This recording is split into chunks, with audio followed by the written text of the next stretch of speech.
За эрхэм гишүүдийн өнөөдрийн амар амгалан айлтгая. Тав хүндээ ирж яваа хон жилийн сар шинийн мэндчилгээг дэвшүүлж эрүүл сайн сайхан өгсөн ёрё. За байнгын орооны гишүүдийн эрц бүрдсэн тул төрийн байгуулалтын байнгын орооны 2015 оны 2 дугаар сарын 18 өдрийн хуралдаан нээснийг мэдэгдэе. За өнөөдрийн хуралдаанаар хилцүүлэхээр төлөвлөсөн асуудлыг танилцуулъя. За засгийн газрын гишүүнийг огцруулах тухай асуудал үргэлжлүүлэн хилцэхээр төлөвлөсөн байгаа. За хилцэх асуудалтай холбогдуулж 2015 оны 2 дугаар сарын 17-ны 10 өдөр бол төрийн байгуулалтын байнгын орооны хуралдаанаар уг асуулыг хэлцэж эхэлсэн бөгөөд Монгол Улсын засгийн газрын гишүүнийг огцруулах тухай саналыг улсын хурлын гишүүн уянгаа танилцуулсан. Үүний дараа Монгол Ардын хувьсгалт нам асуудалд хэлцэх асуудалд оръё. За хэлцэх асуудалтай холбогдуулж Монгол Улсын засгийн газрын гишүүнийг огцруулах тухай асуудлаар сангийн яамны төрийн нарийн бичгийн дарга ганц огт Монгол Улсын хөгжлийн банкны гүйцэтгэх захирал Мөнх Бат, Эрдэнэс оюутолгой ХГ компани гүйцэтгэх захирал Даган Болд, сангийн яамны санхүүгийн бодлого өрийн удирдлагын газрын дарга Яма нарыг өрсөн байгаа. Одоогоор ганц огт төрийн нарийн бичгийн дарга хүрэлцэн ирсэн байна. За бусад улсуудын бас ажлын хэсэг дуудъя. За цог гишүүн. Энэ асуудалтай холбогдуулан би шадар садыг дуудах хэрэгтэй гэж бодож байх хэрэгтэй гэж бодож байна. Яагаад гэвэл энэ тайлбар нэрийн дор улсын хурлд том мэдээлэл хийсэн байгаа. Энийг бас тодруулах шаардлага бидэнд байгаа гэж ингэж бодож байна. Тэгээд дуудаж оролцуулах боломжийг санал болгож байна. За цог гишүүний саналын дагуу шадар сайд хөрөлцөх сайдыг хуралдаанд дуудъя. Ажлын хэсэг. За ингээд хэлцэх асуудалд орно. Би түрүүн хэлсэн байгаа. За Монгол Улсын засгийн газрын гишүүнийг огцруулах тухай саналыг бол түрүүн одоо улсын хурлын гишүүн уянгагийн танилцуулгыг сонссон. Одоо хэлцэж байгаа асуудалтай холбогдуулж асуух асуулттай гишүүд нэр өгье. За нэр авч байгаа. За асуулттай гишүүнийг уянга гишүүнээр таслалаа. За Мягомбийн холд гишүүн асуулт асууна. За байнгын орооны гишүүд өглөөний амгалан айлтгая. Энэ засгийн газрын гишүүнийг огцруулах асуудалтай холбогдуулж тавьсан тэр нэг 17 тэрбум төгрөг 10 сая доллартай тэнцэх хэмжээний одоо энэ мөнгөний асуудлыг ярьж байгаа л да. Тэгээ энэ нэгдүгээрт миний тодруулах гээд байгаа зүйл бол тэр оюу толгой хөрөнгө оруулагчтай байгуулсан гэрээг өнөөдөр одоо заавал ийм их хэмжээний хөрөнгө мөнгө зарж зөвлөгөө авах одоо хэмжээнд хүрсэн ийм шаардлага юу байсан юм бэ? Энд чинь энэ гэрээг анх байгуулахдаа ч ийм зардал гаргаж байгаагүй шүү дээ. Тэгэд энэ хизээ бидэнд тараасан материалаар бол өнгөрсөн оны 8 сард ч юм уу ийм хэмжээний зардал гаргая зөвлөх үйлчлэгээ авъя барья гэсэн ийм юм өмнөх засгийн газрын үеж хийдэгдсэн юм шүү. Тэгээ ийм шаардлага юу байваа гэдэг талаар нэг би хариулт авмаар санагдаж байгаа. Хоёрдугаарт бол одоо энэ мөнгнөөс яг одоо шилжчихсэн мөнгө байгаа мó? Сангийн яам юм уу одоо хөгжлийн банкнаас шилжчихсэн мөнгө байгаа юм уу байхгүй юм уу? Тэр нь бол би энэ өгсөн материалуудыг эргүүлж үзээд байхаар нэг ойлгохдохгүй байна л да. За 3 дугаарт бол хэрвээ шилжсэн мөнгө байгаа бол ямар гэж одоо тийм зөвлөх компани дансанд ямар дадлагтай туршлагатай байгууллагт одоо шилжсэн юм бэ? Гэс нэг ийм 3 асуултан дээр би тодорхой ойлголт авмаар байгаамаа. За миний түрүүний нэр дурдсан тэр ажлын хэсгийн нэр өгөх улсуудыг бол дуудъя. Яаралтай ирэх хэрэгтэй. За энэ хооронд хэн хариулах вэ? За Баяр Согт сайд хариулах уу? Ерөнхий сайд хариулах уу? За ерөнхий сайд сайхан бүлэг хариулнаа. Их бол дарга юу яах вэ? Би хариулт болох уу? Одоо за ер нь бол оюу толгой хэлцээр бусад олон улсын томоохон хэмжээний юм гэрээ хэлцээрүүд байгуулахад бидний хуучин баримталж ирсэн нэг зарчмаа бид нар бол эргэж харах зайлшгүй шаардлага нь амьдралаас урган бий болчиход байгаа. Юу гэж хэлэхээр гэхээр нөгөө тал одоо Монгол улсын засгийн газартай гэрээ хэлцээр хийж байгаа тал дандаа мэргэжлийн хүмүүс яг энэ чиглэлээр дагнсан мэргэжлийн байгууллага институтуудыг дандаа өөртөө авч ажилуулдаг. Тэрэнд нь бол маш олон тооны хуульчид, санхүүчид, инженерүүд, технологийн яг ажиллаа мэддэг ийм олон хүмүүсийн баг ажилтгаа урд олон жилийнхаа бид нар туршлагыг хараад үзэхэд дандаа манайхаас хийж байгаа хүмүүс нь тухайн асуудлыг хариуцсан төрийн захиргааны албан хаагчид, за тухайн компанийг удирдах явж явуулж байгаа аж ахуйн бизнесийн ганц хоёр хүмүүс, за тэгээд дээрэс нь шаардлагатай тохиолдолд ус төрчид орж энэ гэрээ хэлцээр энэ бүх зүйлүүд дээр бол ажиллаад идэг ийм нэгдсэн дүр зураг харагддаг. Тийм учраас уртлын засгийн газар дээр өнгөрсөн оны 8 сард байна. Бид нар энэ байдалтай дүгнэлт хийе. Одоо энэ гараад байгаа шүүмжлүүд Монголын тал алдсан, дутуу ботсон, эсвэл тийх ёстой байсан, ингэх ёстой байсан гэдэг энэ юмнууд дээр дандаа бид нар энэ мэргэжлийн хүмүүсийн одоо тусламж үйлчлэгийг бол бид нар аваагүйгээс холбоотойгоор ийм асуудал гарч байна. Гэрээ хэлэлцээр нь өөрөө хэдэн тэрбум доллараар үнэлэгддэг ийм үнэтэй хариуцлагатай гэрээ хэлцээр явж байхад манайхан миний түрүүний хэлдэг зөвхөн улс төрийнхэн дээрэс нь төр засгийн байгууллагын төрийн албан хаагчид энэ гэрээ хэлцээрийг удирдах авч явж нөгөө мэргэжлийн хүмүүстэй ширээний нөгөө тал гарч сууж энэ асуудлыг бол хийж явах нь үнэхээр учир дутагдaltaй. Ийм Монголын талд бол ашиггүй нөхцөл байдал үүсэж байна гэдэг үндсэн дээр тухайн үед бол засгийн газраас бол ийм шийдвэр гаргаж ирсэн.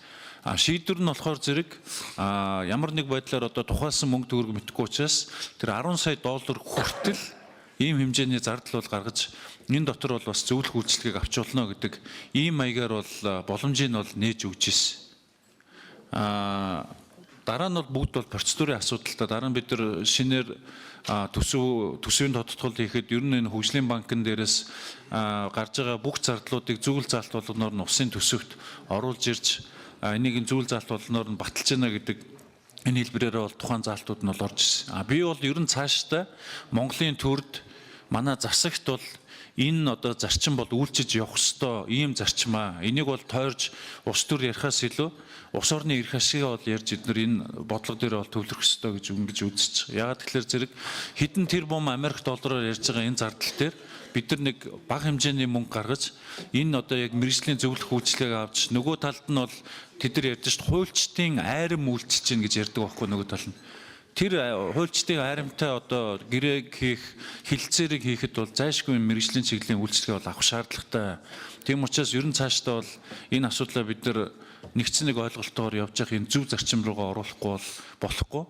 Ер нь бол зөвлөх үйлчилгээ авдаг, энэ чиглэлийн үйлчлэгээ авдаг юм бол анх удаа тохиолдож байгаа хэрэгс бид нар бүр 2005-6 онд засаг юм дээр ийм шийдвэрүүд гаргаж явж байсан. Дараа нь бас тодорхой хугацаанд туршилтаар бид нар бас авч ажиллаж үзсэн. Энийг бол хүмүүсээ зөв болоод ажиллуулахад бол үр дүн өгдөм байна, болдсон байна гэдэг нь харагдсан юм механизм байхгүй.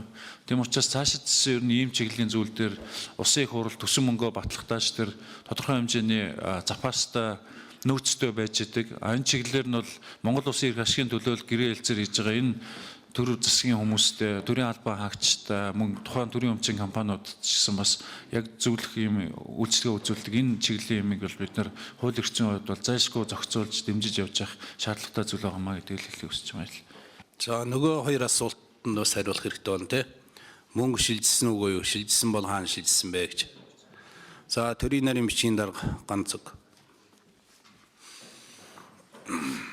За мөнхөд захирал, хөгжлийн банкны мөнхөд захирал яг одоо орж ирж байгаа юм байна. Тэгээ яг хэдний өдөр хэдэн төгрөг яаж шилжсэнийг одоо дэлгэрэнгүй хэлээ гэж. Тэгээ одоо яг орж ирж байгаа. За тэгвэл хөгжлийн банкны захирал орж иртэл Дараагийн асуулт асуужая. Нямдарч гишүүн. За та бүхний амгалан айлтгаж байна.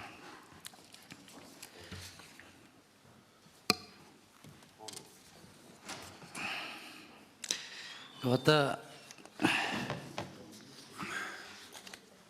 би тэр хөгжлийн банкны захирлаас мөнгө шилжсэн эсхийг л мэдэх гээд байгаа хүн л дээ. 11 оны 2 сар 10-нд батлагдсан Монгол Улсын хөгжлийн банкны хууль гэж хууль байдаг. Энэ Баяр цогц сангийн сайд байхад батлагдсан хууль шүү.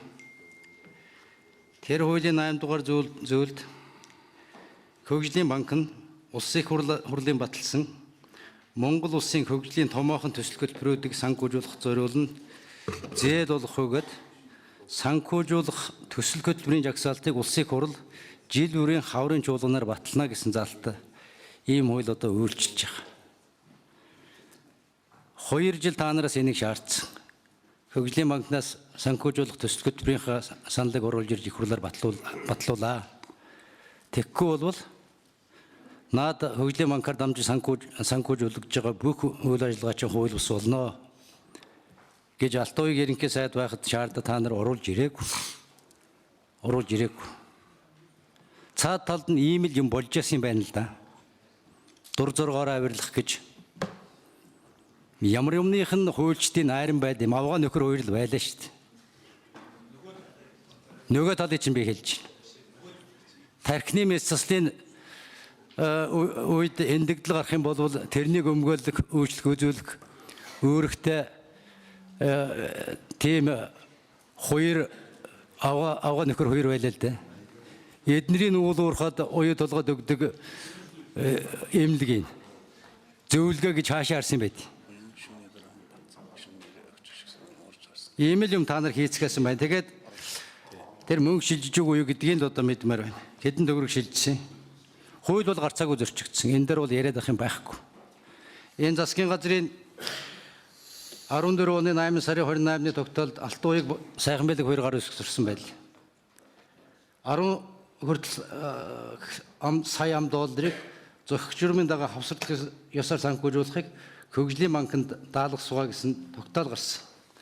Энэ тогтоолын хавсралтанд нэмэлт санхүүжилтийн асуудлаар Эрдэнэ соёл тулгай компани хуулийн зөвлөх үйлчилгээнд 2 сая, стратегийн болон санхүүгийн зөвлөх үйлчилгээнд 5 сая, санхүүгийн болон олон нийтийн харилцааны зөвлөх үйлчилгээнд 3 сая доллар зарж болно гэсэн шийдвэр гаргаад ингээд 10 сая доллар гэдэг чинь 17 тэрбум төгрөг болчихж байгаа. Тухайн үеийн аншир.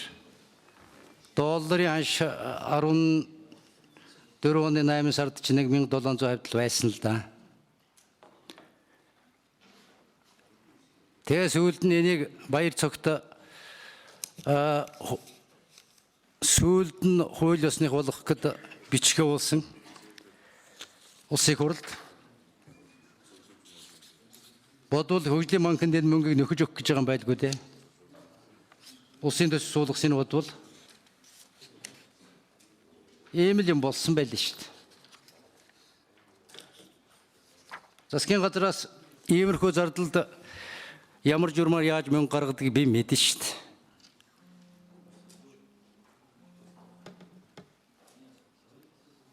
Юм хэтэрнэ гэхэд энэ арай дэндэж байгаа байхгүй. Хууль зөрчөөд энэ жил бүрийн батлах ёстой жагсаалтыг оруулж ирэхгүй байсан цаад шалтгааны өнцгөн л одоо ингэж гарч ирж байна л да. Ийм юм хийх гэж л та нарт жагсаалтыг хурлаар оруулж ирдэггүй байсан. Үндсэн хуулинд засгийн газар хууль биелүүлэх нь засгийн газрын үндсэн үүрэг гэдээ биччихсэн байдаг.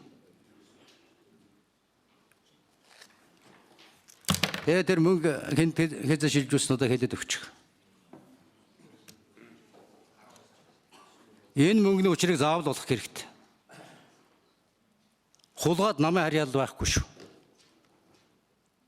Хаацаалт байхгүй шүү. Энийг энэ сууж байгаа их хурлын бүх гишүүд, арчсан намынх нь, ардын намынх нь, тэр эвслийнх нь, бие даагчид бүгд энэ дээр санал нэгтгэх байх гэж би найдаж байна.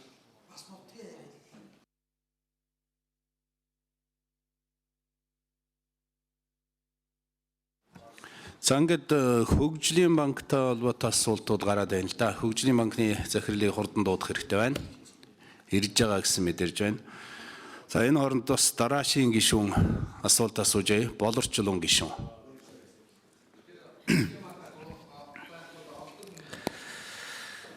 Яг ирж байгаа юм байна. Ирж байгаа гинэ. Нямдар төсвийн юун дээр нэг тайлбар хэлчих. Бид нэг хууль санаачлагч байна. За болорчлон гишүүн ихлээр асууж.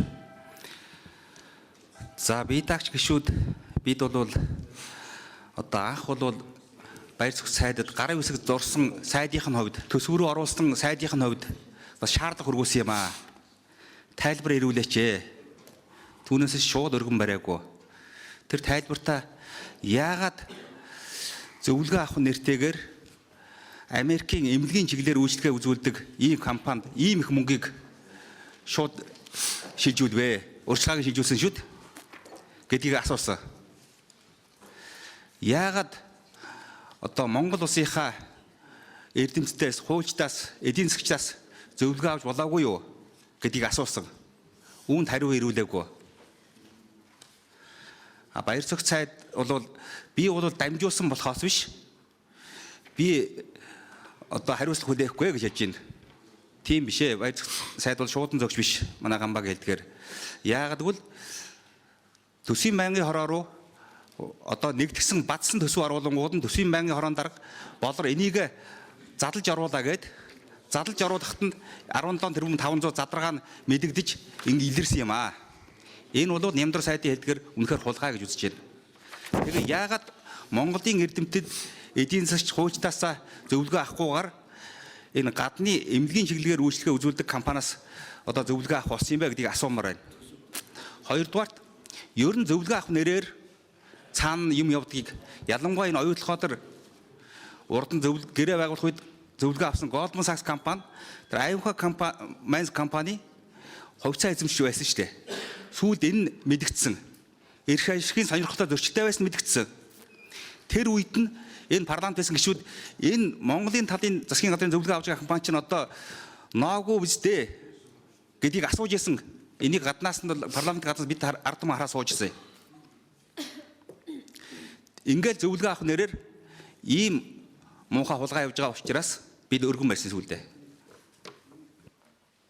За хариулъя. Хэн хариулах вэ? Баяр зүгт сайд хариулъя. За болорчлон гишүүний асуултанд хариулъя. Төсвийг хилцэж явах хавцад буюу төсвийн тодтолцоог хилцэж явах хавцад 2015 оны 1 сарын 16-ны 9 доров 445 гэдэг тоот албан бичгээр ерөнхий сайдад төсвийн байнгын хорон дарга болор төсвөөс иргэдэн төлөгдөх нөхцөл арга хэмжээний зарцуулах 524 төгрөгөөр санхүүжүүлэх төсөл арга хэмжээний жагсаалтыг бэлтгэн улсын их хурлын төсвийн байнгын оронд 2015 оны 1 сарын 19-ны дотор ирүүлнэ үү гэсэн ийм бичгийг ерөнхий сайдад ирүүлсэн. За энэний дагуу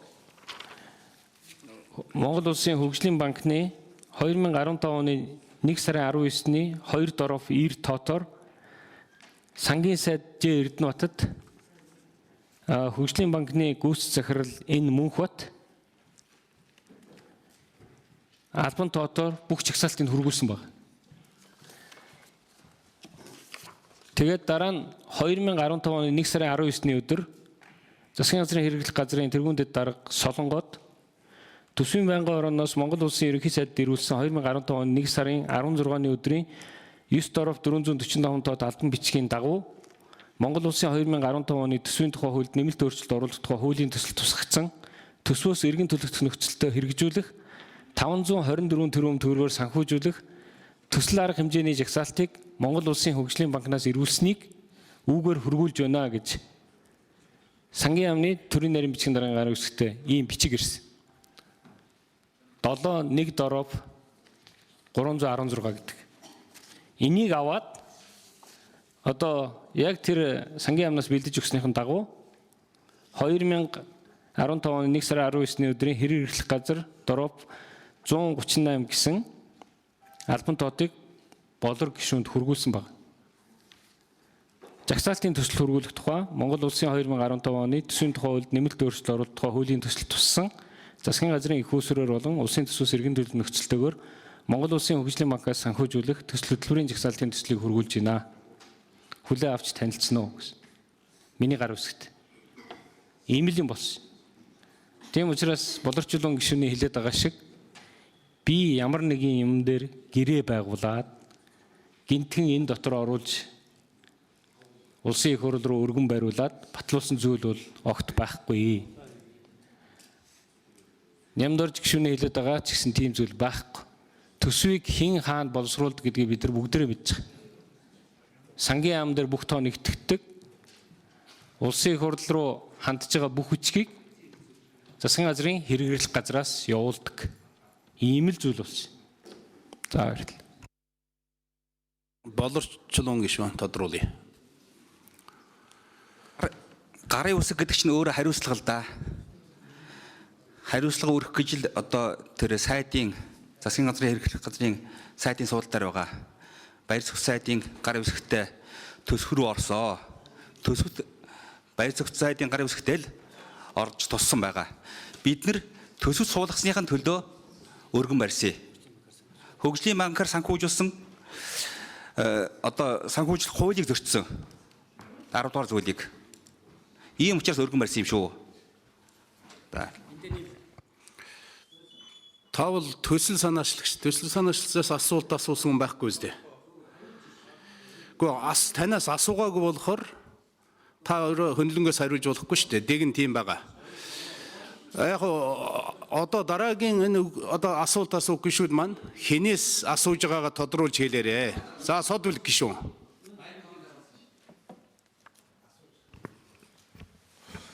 За хэдэн асуулт байна. Энэ Painter Law гэж яг ямар компани бэ? Одоо манай зарим гишүүд вебсайтыг хараад хэлээд ах шүү гэнэ. Эрүүл мэндийн асуудлын маргааныг шийдвэрлэдэг эхнэр нөхрийн 2 гишүүнтэй компани юм шиг байгаа. Тэгээ ийм компани яг үнэхээр стратегийн ач холбогдолтой оюу толгой шиг ийм томоохон төсөлд хуулийн зөвлөгөө өгөх тийм чадамжтай компани мөн үү?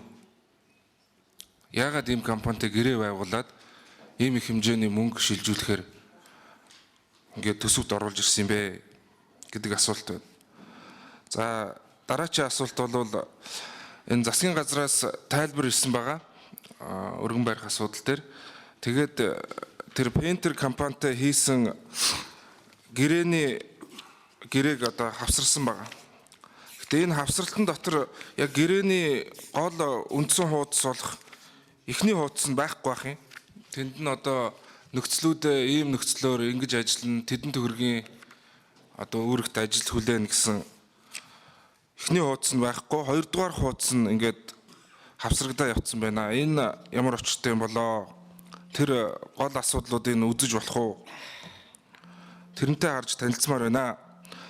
За нөгөө талаас энэ Painter компани мэдээллийг ингээд хараад ахад нөгөө нэг динозавр Батарын ясыг авчрахад Монгол улсад тусалж ангах ингэж Монгол улстай холбогдсон мэдээлэл байж байна. Тэгээ энэ Роберт Painter гэж захирал нь өөрөө би Монгол улсын ерөнхийлөгчтэй олон жил найзаж байгаа учраас Монголын тал энэ динозаврын асуудал дээр тусалж өгөөч гэсэн байгаа. Тэгээд туслаад динозавр Батарын ясыг одоо эргүүлж авчирсан. Энэ мөнгө төлбөр тэр динозаврын ясны хуулийн зөвлөгөөний төлбөрийг оюутлахын гэрээний хуулийн зөвлөгөөний төлбөр гээд яваад байгаа юм биш үү гэсэн асуулт байна. Бас нэг юм энэ Painter компанитай хийсэн гэрээний хавсралтанд хийх ажлын хуваар байна.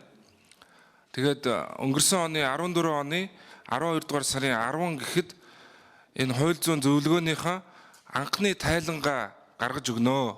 Энэ оюутлахын гэрээ хэлцээрүүд дээр гаргасан хууль зүйн дүгнэлтээ гаргаж өгнө гэсэн байна. Тэр дүгнэлт хаана байна?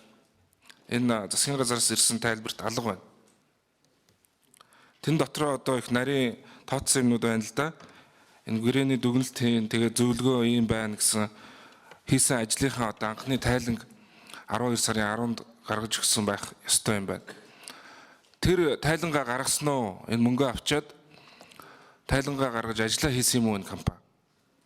Гэсэн асуултууд байна. Баярлалаа. За хэн хариулах юм? Хинээс асуусан содвол гişүн? Асуусан асуулт тавьж байгаа хүний тодорхой хэлж явмаар байна. Тэгэхгүй бол хариулах нь олон байгаад байна. Баяр цогц сайд ажлын хэсгээс За баяр цогц сайд хариулъя.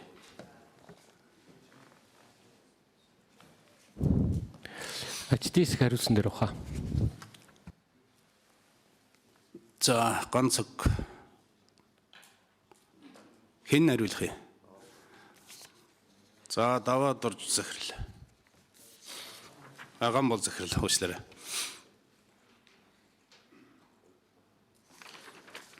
За та бүгдэд энэ өглөөний мэндийг хүргье.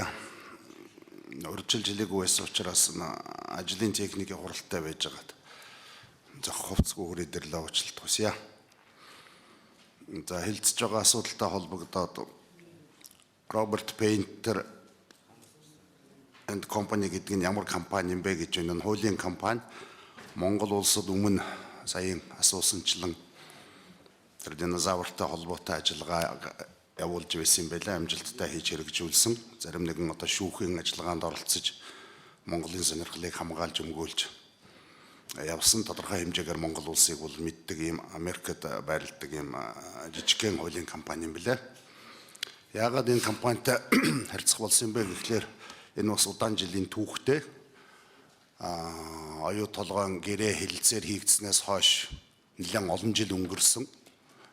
Гэрээ хэлэлцээр хийгдснээс хойш Монголын засгийн газар болон хөрөнгө оруулагчийн хооронд хэд хэдэн маргаантай асуудлууд үүссэн байгааг бол гишүүд ерөнхийдөө мэдэж байгаа. Одоо хүртэл асуудал шийдвэрлэгдээгүй. Зарим асуудлуудын шийдвэрлэх арга зам зарчмууд дээр тохиролцсон, заримуд дээр бол харилцсан тохиролцоогүй байгаа. Эхний ээлжинд бол Монголынхоо хуульчдад хандаж иймэрхүү жишгтэй маргаан, иймэрхүү жишгтэй одоо байр суурин дээр Монголын засгийн газар төрийн өмчтэй компани яаж ажиллах ёстой юм бэ гэдгийг хэлсэн, зохих зөвлөгөөнүүдийг авсан Монголын компаниуд хэлээд зарим асуудлаар бол алстаа магадгүй хөрөнгө оруулагчийн тал, магадгүй зарим асуудлаар Монголын засгийн газар олон улсын арбитрт хандах шаардлага гарахыг үгүйсгэхгүй. Улс төрийн зарчмаар наан нь бүх асуудлуудыг зохицуулж чадахгүй бол арбитр руу явах магадaltaй гэдгийг бол хэлсэн байна. Тэм учраас Америк, Англид, Австралид, Канадад байрлалтай тэр газрын шүүхийн онцлог зарчмуудыг мэддэг компаниудад алстаа явандаа хандах нь зайлшгүй шаардлагатай гэдэг ийм асуудал тавьсан. Тэм учраас тэр үеэс эхлээд бид ийм гадаадын компаниудыг судалж эхэлсэн. Зүгээр дашрамд хэлэхэд Монголын онцлогийг мэддэг өмнө Монголтой ямар нэгэн байдлаар харьцаж байсан хувийн жижигхэн компани бол Роберт Пейнтер байсан. Тэм учраас эхлээд албан ёсороо том компанитай магадгүй алстаа арбитр руу хандах тийм бололцоог хангасан компанитай харьцахын тулд эхлээд ямар зарчмаар, ямар материал бэлдэж, ямар нөхцлүүдийг хангах ёстой юм бэ гэдэг процедурын зөвлөгөөнүүдийг авах үүднээс уул нь бол Роберт Пейнтертэй хандсан юм байна. Хандаа зөвлөгөө авахын тулд энэ хүн бол би тийм цаг зав байхгүй, ямар ч байсан тодорхой зөвлөгөө өгөхийн тулд би бүх материалуудтай танилцах ёстой, унших ёстой. Сонингоос одоо зөвхөн би мэдээлэл авдаг, энэс цааш юм байхгүй гэсэн. Тэм учраас зохих нууцлалын гэрээнүүдээ хийгээд тэгээд урьдчилсан зөвлөгөө авч дараачийн цаашдын алхмаа хэрхэв арбитрт хуу, тохиролцох уу, бусад юмын зарим одоо маргаантай асуудлуудыг хэрхэн яаж шийдэх вэ гэдэг талаар маргаан хийсэн. Тэм учраас Роберт Пейнтертэй бол тийм болж бүтэхгүй том нөсөр гэрээг одоо сая сонин хэвлэлээр бичиж уншиж байгааг харахад бол одоо 10 хэдэн тэрбум төгрөгийн гэрээ хийцэн гэдэг юм бол ерөөсөө байхгүй. Энд бол урьдчилсан гэрээ хийцэн байж байгаа. Энэ хийсэн ажлаа явуулаад бид одоо мэдэхгүй энэ одоо хаалттай хуралдаа нь ил хуралдаа юм уу би одоо сайн мэдэхгүй. Ил хуралдаан байна. Уул нь анханасаа эхлээд манай энэ асуудал анханасаа засгийн газрын хуралдаанд нууцын гормоор орж ирсэн юм. Тэгээд сүүлийн үед нууц гэдэг нэрээр яваад байгаа мөртлөө маргааш нь энэ бүх ярианууд бүгд сонин дээр гараад нөгөө тал бол үндсэндээ их л сайхан зэвсэгтэй л болчт юм байл. За тэр 2-р 3-р асуултанд хариулсан бол гэрээний хавсралтын эхний хуудас байхгүй байна гэж. Энэ ямар учиртай юм бэ гэж байна. Тэр эхний хуудас нь ямар хуудас дутууг нь би мэдэхгүй юм л да. Хэрэглэхэд гэрээгээ байгаа ямар л өгсөн хаанаасаа хэн хассан би энд тараадгүй болох тэр би мэдэхгүй байна. За энэ хэн хариулах вэ?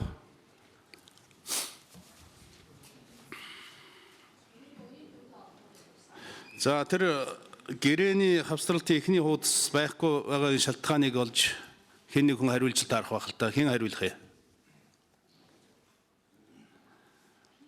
За тэгвэл энийг бол улсын хурлын тамгын газрынх нь эхлээд тэр одоо тараах материалыг хаанаас хүлээж авсан анх хэрэгтэй тэр хуудас нь байсан үгүй юу? Байгаад тэр нь гээгдсэн бол ямар ч таа гэдгээ бас тодруулж агаад одоо хариулнаа. За тэр анхны тайлан гаргаж өгнө гэсэн тэр дүгнэлт хаана байна вэ гэж. Тэр асуулт. Анхны тайланг бол хараахан бидний гар дээр өгөөгүй байгаа өгөх бах амаар урьдчилсан маягаар бол өгсөн энийг албан ёсны биш төсөл бас ярилцаж тохиролцож байгаа. Хэд хэдэн асуудлууд дээр бол ерөнхийдөө байр суурь тодорхой байгаа. Тэм учраас урьдчилсан ярьсны дагуу бид албан ёсоор хэрв цаашдаа том маргаантай одоо асуудал руу орно байж магадгүй гэдэг үүднээс үндсэн том гэрээг бол хуулийн Sherman and Sterling гэдэг Америкийн нэлээд дээгүүр ордог Америкт байрлалтай рейтингээр эхний 10-т багтдаг том компанитай гэрээ хийгээд ажиллаж байгаа. За мөнгө төлбөрүүд нь бүрэн тооцогдоогүй байгаа учраас заримдаа гэрээгээ бас өгөх үү авах уу гэдэг ингээд маргалдаад байдаг юм талууд бол байдаг гэж бид хардаж байгаа. тодруулах юм уу те? Содвол гişүү.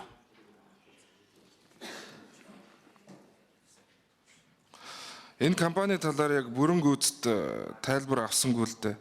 Манай энэ оюу толгой төсөлчин бод дэлхийн хэмжээний том төсөл. Түрүү ерөнхий сайд хэллээ. Одоо хуульчдын айрам ажиллах ёстой төсөл гэж байна. Тэгээ эхнэр нөхөр хоёрын ийм компани ямар чадамжтай юм бэ гэдэг дээр бол хариулт авсангүй. Урд нь одоо ийм томоохон төсөлд хуулийн зөвлөгөө өгч байсан юм уу? За энэ 17 тэрбумын гэрээгээр ажиллаж байгаа компани бол нэлээд их ажил хийх ёстой. Тэгэхэд одоо энэ тайлангаа гаргаж өгөөгүй байна. Урьдчилсан тайлангаа. За томоохон олон улсын аудит юм уу хуулийн компаниудын зөвлөгөө бол нэг 500 мянгаас $1 сая хэмжээнд бол хийгддэг. Тэгэхээр ягаад энэ 17 тэрбум буюу $10 сая гэрээ хийчээд тайлангаа гаргаж өгдөг юм бэ? Ямар компани болохоор ингээ гэрээ хийчээд ингээ За Гамбол захирал хариулъя.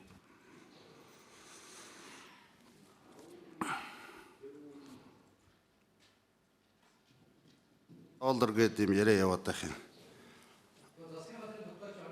$10 сая хуулийн зөвлөгөө авна.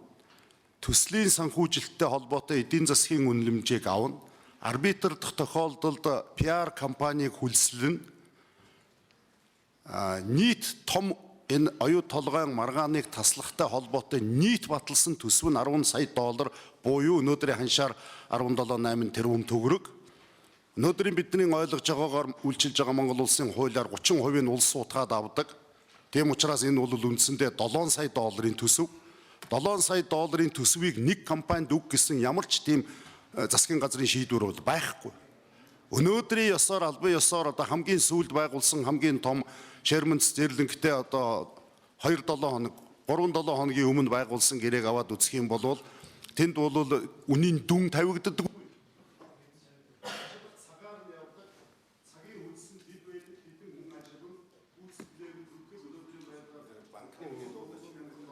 шилжсэн. За. За. Микрофон цаг нь дууссан байна л да. Ер нь хариулахдаа их тодорхой хариулж авахгүй болохгүй шүү дээ. За. Хөгжлийн банкны захирал хүрэлцэн ирсэн байна. Ер нь дуудсан цагтаа яг цагтаа ирж явах хэрэгтэй шүү дээ.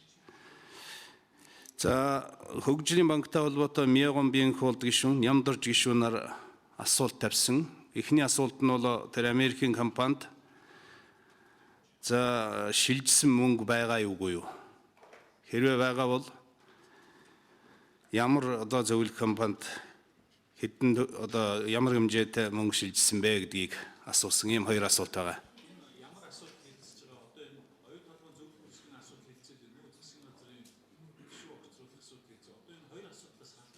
За холбоотой асуулт л да. За хариулъя. Өөр яах вэ? Би тэг яах вэ? За хариулъя.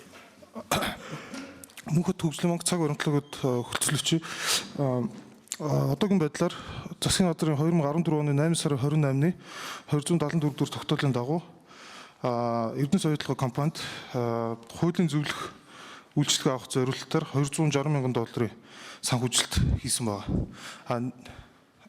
Санхүүжилт авсан компани нь бол Painter Law Firm гэдэг хуулийн зөвлөх үйлчлэл үзүүлдэг байна. За юм хариулт байна. За дахиад тодруулдаа. За Нямдарч гэж.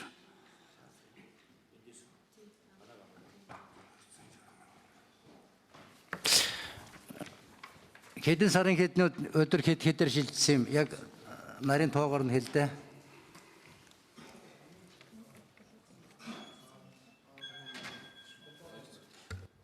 Одоогийн байдлаар Эрдэнэс оюутлогын компани нийт санхүүжилтийн хүрээнд ганцхан удаагийн гүйцэтгэл хийгдсэн байгаа.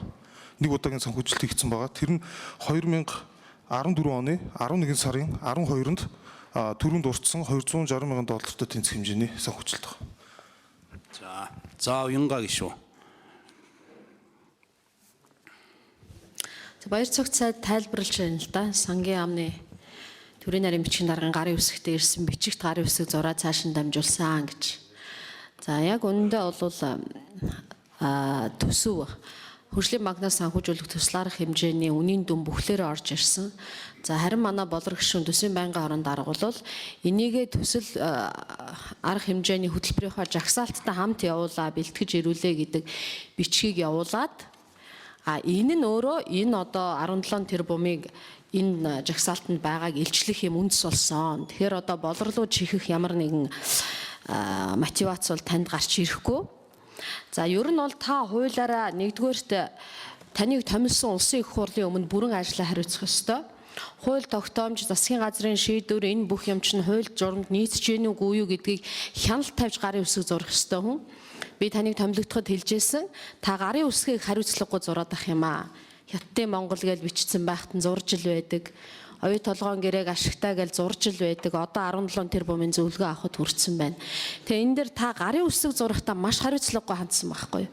Энэ буруу зүйлийг та гарын үсэг их хурл руу орохоос өмнө зогсоох тийм боломж танд байсан боломж биш. Ерөн зүгээр үүрэг хариуцлага танд хуулиар оногдож байгаа маа.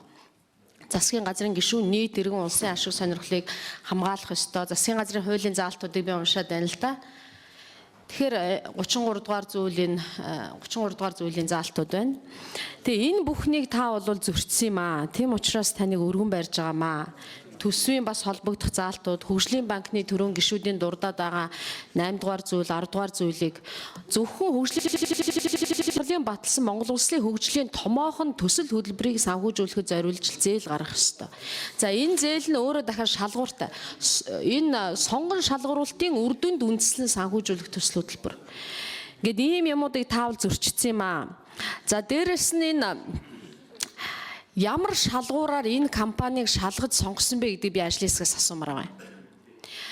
За динозавр өмнө бол тиранозавр Батарыг Монголд оруулж ирэхэд том үүрэг гүйцэтгэсэн. За хэвлэлээр соёлын сайдын ярьж байгаагаар бол үүнийхээ төлөө ямар ч төлбөр аваагүй их сайхан сэтгэлтэй ийм компани гэдэг. Тэгээ яагаад энэ их ясыг Монголд авчрахын тулд энэ төлбөр төлөөгүй болоо? Олон шүүх хуралд орсон гэж байгаа юм. За хөдлөл хөлс зогсвол зоос гэдэг энэ нийгмийн энэ том компани, хуулийн компани чи яагаад үн төлбөргүй энэ олон ясыг авчирч өгсөн болоо?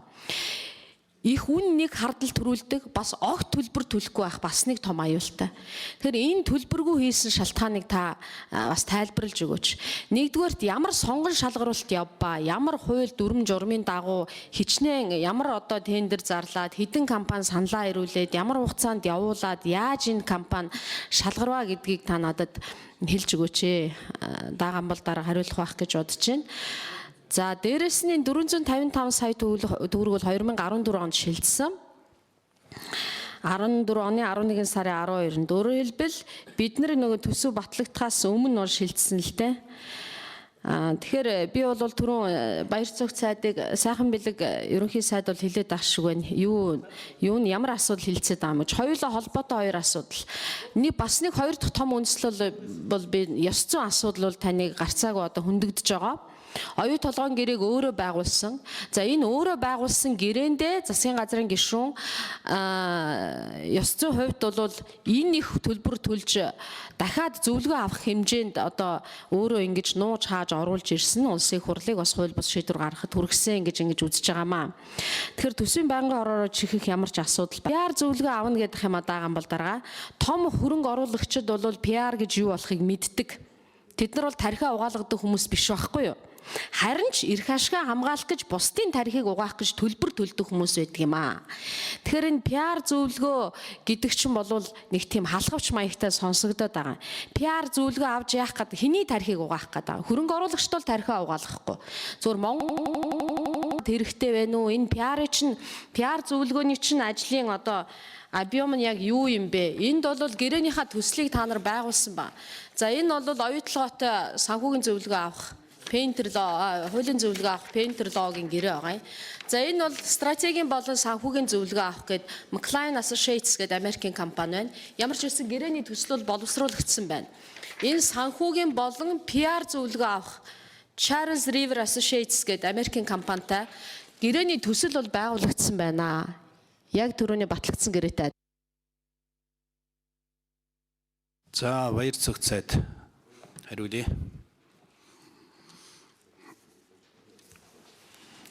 За уянгаа гишүүний асуултанд хариулъя. Энд ерөөсөө нуусан юм бол нэг ч байхгүй. Бүх энэ жагсаалт ил тод төсвийн байнгын ороо улсын хурлаар ороод батлагдсан, хууль болсон, та өөрөө батлалцсан гишүүн байгаа. Тэр би бас таныг энэ төсөв баталж байхдаа хариуцлагатай хандж бай гэж хэлмээр байна. Нэг хоёрдугаарт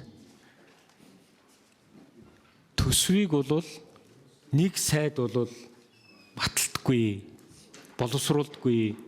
Энэ бүхэл бүтэн сангийн яам гэдэг.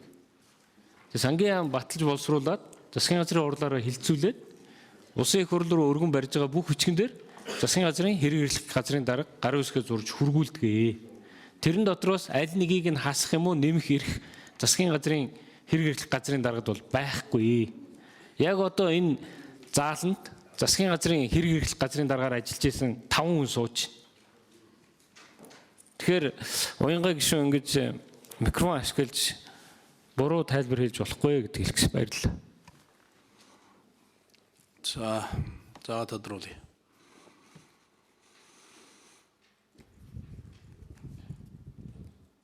Та батлалцсан гэж байна. Би таны төсвийг, энэ одоо төсвийн тодтголыг бүхлээр нь эсэргүүцэж үгээ хэлээд энэ төсвийг баталцахад оролцоогүй. Тийм учраас та надтай эргэж одоо хариулт надтай эргэж юм ярих бололцоо байхгүй. Тухайлбал Ганбаатар гишүүн ажлын хэсэгт байж байгаа чухам энэ 17 тэрбумаас ч болж ажлын хэсгээс гарах мэдээлэл хийгээд бас энэ төсөв баталцахад оролцоогүй байгаа. Ямар ч арга байхгүй таны хариуцлага бол хуулиар хүлээсэн үүргийнхаа хүрээнд улсын хурл руу хууль бус зүйл орж ирэхээс нь хамгаалж тэгж одоо баталгаажуулж гарын үсгээ зурж байгаа. Түүнээс биш одоо таны гарын үсгээр яагаад дамжиж байгаа юм бэ гэдэг чинь дахин хяналт, давхар хяналт, хууль зөрчигтөр одоо симхигээс хамгаалж таны гарын үсэг явж байгаа шүү дээ. Түүнээс биш бид нар шууд сангийн яамнаас авчиж болно гişүүд. Чухам таны гарын үсгээр дахин баталгааж жээж энэ их хурл руу орж ирж байгаа чинь таны гарын үсэг өөрөө хариуцлагын бас нэг субъект байхгүй хариуцлага. За хариулах юм уу? Санал хэлсэн байна те. За баяр согцоод. Би дахиад уянгаа гишүүнд хэлж байна. Төсвийг бол засгийн газрын хэрэг эрхлэх газар боловсруулдаггүй. Төсвийг сангийн яам боловсруулдаг. Мэргэжлийн яам. Төсвийн тодтголыг ч гэсэн муу адилхан. Тийм учраас засгийн газраас төсвийг улсын их хурлд өргөн барихдаа сангийн яамны боловсруулсан төсвийг засгийн газар дээр хэлэлцээд өргөн барьдаг. Засгийн газраас улсын их хурл руу явуулж байгаа бүх бичгэн дээр засгийн газрын хэрэг эрхлэх газрын дарга байхгүйд нь тэргуундэд дарга гарын үсгээ зурж явуулдаг юм аа. Энэ бол цэвэр захиргааны асуудал. Тэрнээс засгийн газрын хэрэг эрхлэх газрын дарга байгаа нь энгээд Монгол улсын сангийн яамны боловсруулсан төсөв дотроос зүйл залтар нь хасаад нэмээд идэг тийм зүйл бол байхгүй. Ингээд энэ бол засгийн газрын хурлаараа хилцээд батлагддаг учраас дараа нь нэг хүн За Батцэрэг гишүүн. Ямар асуултанд хариулт аваагүй?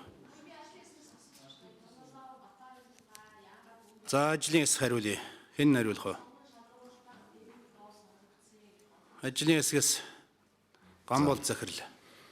За Батарын түүхийг би мэдэхгүй юм ярихаа байли. Монголд ажиллаж байсан Америкийн хуулийн системийг ямар зарчмаар ажилладаг талаар методологи аргачлалын талаар зөвлөгөө авахын тулд бол Роберт Пейнтертэй бид тодорхой гэрээ хийсэн. Тэр гэрээнийхээ дагуу авсан зөвлөмжөөгөө үндэслээд Америкт Рио Тинтотой дүйж очиж зарим нэгэн Монгол улсыг сонирхлыг илэрхийлж чадаж одоо хуулийн өмнө манай эрх ашгийг хамгаалж чадах үйл компанитай дараа нь гэрээ байгуулсан. Сая дээр дурдсан энэ 3 компаниудын хувьд Монгол улсад үйлчилж байгаа тендерийн хуулийн дагуу хэд хэдэн компаниудын дотроо сонгон шалгаруулсан ийм юм байна. Гэрээнийхээ төслийг өг гэсэн.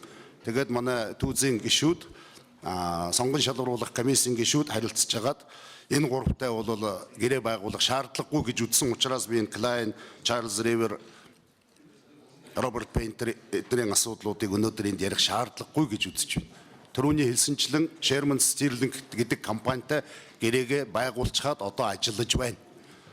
Нийт 10 хэдэн тэрбум гэж нэг компанитай байгуулсан юм шиг ойлгомооргүй байна.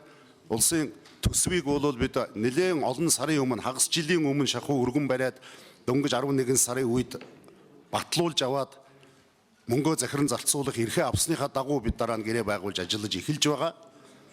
Тэгээд цаашдаа яваад юмыг яаж мэдэх вэ? Арбитрдаж ч магадгүй, пиарын хэрэгцээ шаардлагач гарч магадгүй. Асуудлыг олон дахин засгийн газраар хилцэж оруулах шаардлагагүй байхын үүднээс 1 мөсөн 10 сая доллараар батлуулж авсан юм аа. Тэрнээс биш өнөөдөр энэ бүгдийг нэг амиар нэг компанитай гэрээ байгуулад захиран зарцуулъя гэж тохиролцсон юм огтхон байхгүй. Баярлалаа. За Батцэрэг гишүүн. За баярлалаа. Дэгээ барьж байна. Төсөв боловсруулах, засгийн газар улсын их хурлд өргөн мэдүүлэх, батлагдсан төсвийг хэрэгжүүлэх, захиран зарцуулах, гүйлгээ хийх гэдэг энэ бүх процесс бол одоо тодорхой эрх үүрэг хүрлээсэн албан тушаалтнууд заавал өөр тоногдсон одоо үүргээ бас хэрэгжүүлэхээр тэнд томилогдсон ажилладаг учраас энэ өөр харилцаа л да. Би бол бас гишүүдтэй адилхан нэг сонирхоод байгаа зүйл бол тэр зөвлөх үйлчилгээ үзүүлэх компани өөрөө ямар компани, хаана сонгон шалгаруулдгийг гэдэг дээр бол бас нэлээд сонирхоод байгаа. Зарим нэгэн одоо хүмүүсийн ирж мэдээлээд байгаагаар бол уул уурхайн салбарт л дуршлаггүй юм билээ энэ энэ зүйлүүд яриад байна л да. Тэгэхээр тэр нь одоо ямар учиртай юм болоо гэдгийг сонирхсан. Тэгэхээр зарим мэдээлэл авлаа. Ер нь бол ерөнхий сайдын хамгийн ихэн дээрээ хэлсэнчлэн цаашдаа бид нар бас олон томоохон төслүүдийг ажилд оруулах гэж явж байгаа үед бол одоо дэлхийн зах зээл дээр ажиллаж чадах цаашдын одоо проектууд эрсдэл үүсгэхээс боломжлох үүднээс сайн зөвлөх үйлчилгээ үзүүлэх компанитай ажилдаг л болж таарна л да. Ийм одоо практик, ийм ажлын соёл бид нар рүү орж ижил таараа. За эхний кейсүүдийн нэг нь одоо яригдж байгаа Америкийн компани юм байна.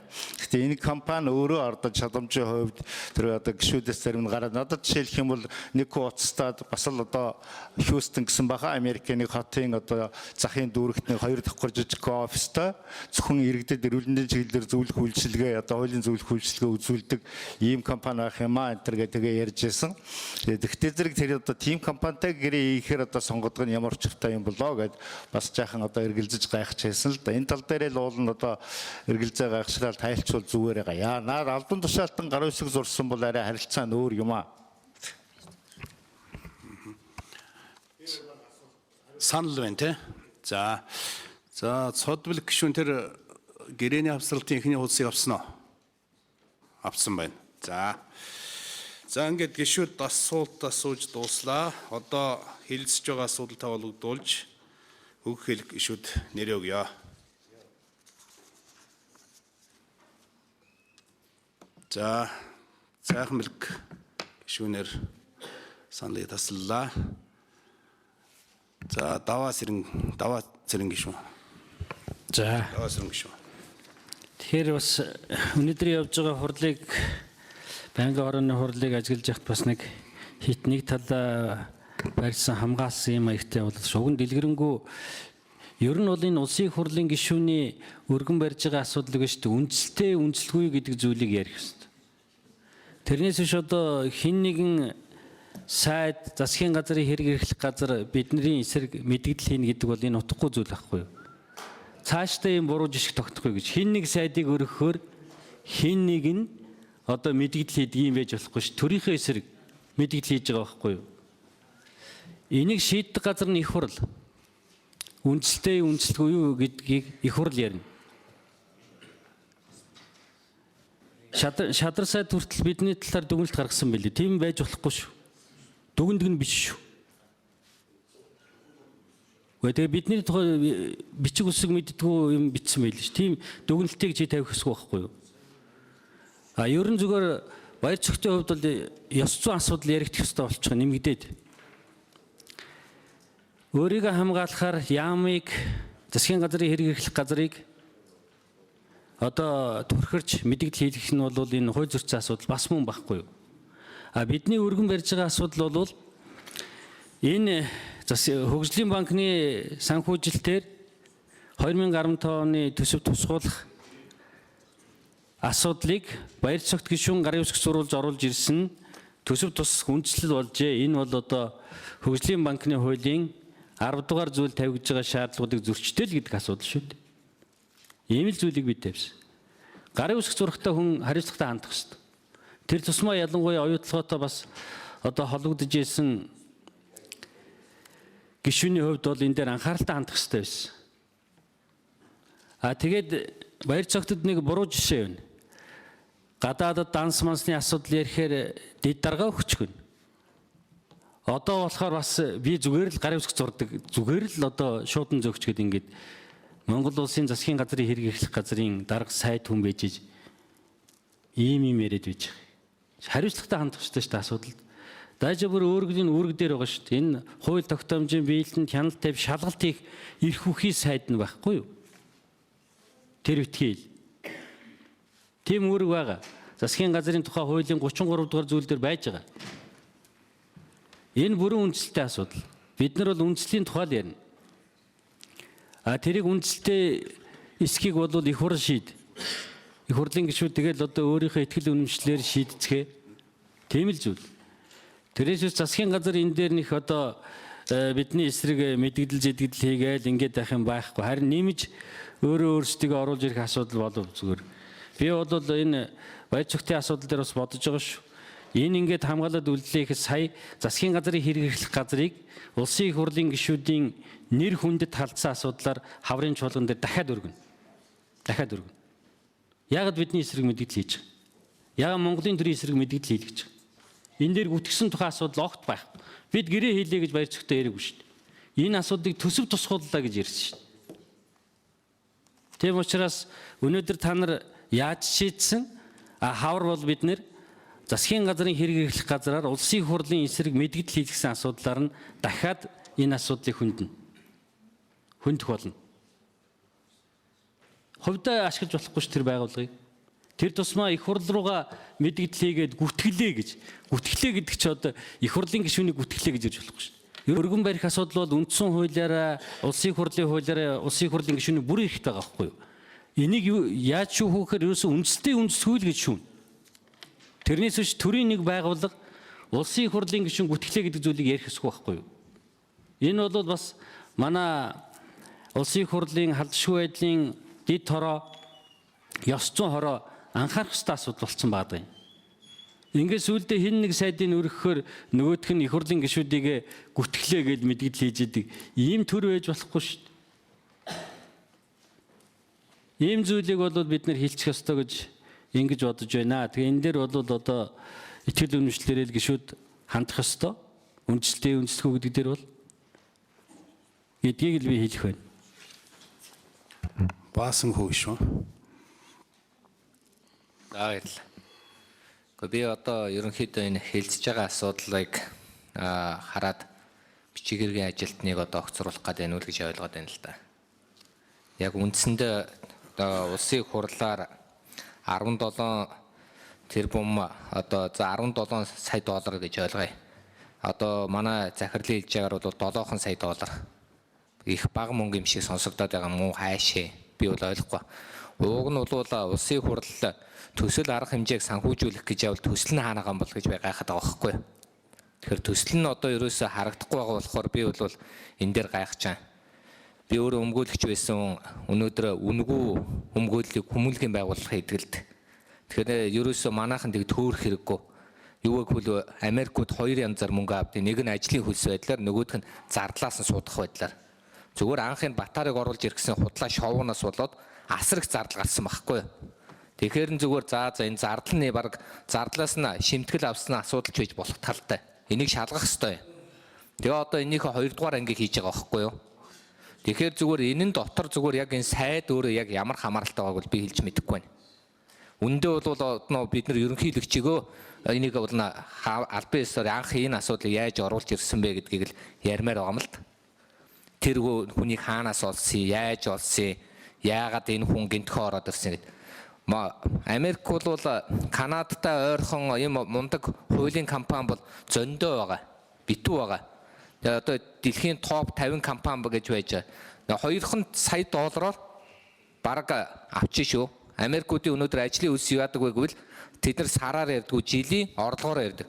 Манай Монгол шиг ийм нөгөө Африкийн орнууд шиг л болчиход байгаа юм л да. Африкийнхаа нөгөө ард түмний ядуу өөрсдөө юу гэдгийг янз бүрийн байдлаар худлаа яриад мөнгө гаргаад тэгээд гадныхантай хувилдаж иддэг. Тэгээ энэ хувилдаан чил яваад байна л да. Анх өнөөдөр оюу толгой дээр байсан хүмүүс маань өнөөдөр хамгийн түрүүнд Goldman Sachs-ийн асуудал ороод ирэхдээ шууд асуудал тавих хэрэгтэй байсан байхгүй юу? Тэгсэн араас нь дахиад юм орж ирээд ерөөсөө энэ оюу толгойгоос одоо хин хэдийг авснаа одоо илчлээ л дээ. Баяр авсан уу? Өөр одоо хин авсан? Илбэгдэрж авсан уу? Ерөнхийлөгч авсан уу? Одоо энэ гэрээг анх баталсан тэр авилга байдаг бол тэрийг илчилж ард түмэндээ ярихгүй бол өнөөдөр эцэст нь ийм ичмэр байдалтай л бид нар сууж шít. Одоо юу гэдгийг хамгийн дийлэх хүмүүсээ л бид нар одоо ярих гэсэн байдал биш. Энэ улсын төрийг ирэх барих дээд байгууллага юм бол оюу толгой асуудал өнөөдөр яагаад өнөөдөр нийт гадны хөрөнгө оруулалтын 80-90% болтол өнөөдөр ингэж яваад байгаа.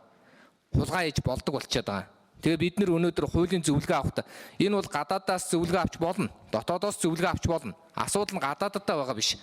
Чанарын тухай яриад байна л да. Хинд ийм зөвлөгөө өгөх ёстой байсан бэ?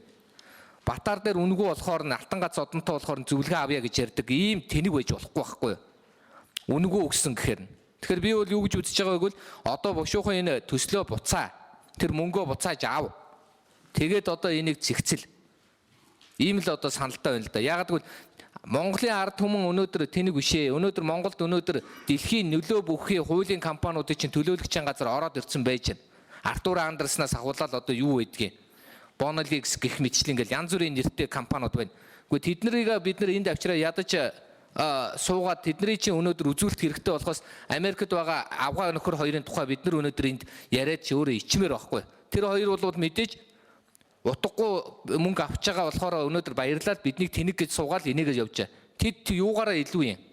Биелав ерөөсөө тэр Америкийн топ 50 компани гэдэг нь эсвэл орлогоороо илүү байдаг, эсвэл хэрэг илрүүлснээр одоо юу гэдгийг илүү байдаг. Тэрнээс биш эмнэлгийн нэг үйлчилгээг нэгдүгээр элчинд оруулснаар биш. Наацхан бид нар хиний Билл Клинтоны өнөөдөр санаачилсан төрийн эсрэг одоо юу гэдэг төрийн мөнгөөр бизнес хийж ашиг олсон компаниудын эсрэг хуулийн зөвлөгөө өгсөн компани зөвлөгөө авч болно шүү дээ. 2 сая доллараар асуудал шийдэж болох юмыг 17 тэрбумаар гээд тэгээ ингэ явж одоо та нар хараарай. Дээр нь зард энэ бол зөвхөн ажлын хөлс гэж байгаа бол гарах зардлын мөнгийг бид нар төлнө шүү. Оюутлогоо компаниар дамжуулаад одоо юу гэдгийг 5 отоо буудлынх нь унаа тэргийнх нь техникийн зардал гэдэг. Ягаад гэвэл өмгөөлийн үйлчилгээ гэдэг бол зардал хөл соёрын тустай байдаг байхгүй юу? Тэгэхээр энийг эдгээр юу гэвэл ийм тэнийг юм хийж болохгүй л дээ. Аргыг мэдж байгаа учраас авах гэсэн гэдэг тийм онгой шиг байж болохоо болоо. Одоо тийм учраас хамгийн түрүүнд тэр гэрээг цуцал. Зүгээр энэ яг одоо ярьж байгаа үндэслэлийн үед бол би яг хэлж мэдэхгүй байна. За болорчлон гişүү. За баяр цогт гишүүн тэр урд өмнөх засгийн газар руугаа чихээд төсвийн байнгын хороо руу бухаад байх ямар шаардлага байхгүй. Өмнөх засгийн газрын үед бол бас тогтоож шийдвэр гарсан юм ээ. Зөвлөх үйлчилгээ авъя гэж. Гэхдээ энэ нь бол зөвлөх үйлчилгээ үзүүлсэн үр дүнгээр нь гэж 8 сарын 28-нд 14 оны тийм тогтоож шийдвэр байна лээ. Энэ 17 тэрбум 15 оны төсвийн хуулиар бол батлаагүй юм шүү. Төсвийн тодглоор орж ирсэн. Баталсан. Баяр цогт гишүүн өөрөө гарын үсэг зурсан. За баяр цогт гишүүн чуулган дээр намайг за болорчлон гишүүн засгийн газар их хурл хооронд явдаг бичгийг ойлгодгүй юм байлээ гээ. Өөрөө ёстой засгийн газрын тухай хуулиа мэддгүй юм байна. Ойлгодгүй юм байна. Засгийн газрын тухай хуулийн 33 дээр сайд хүн ямар хариуцлага хүлээх вэ гэдгийг тодорхой заасан байгаа.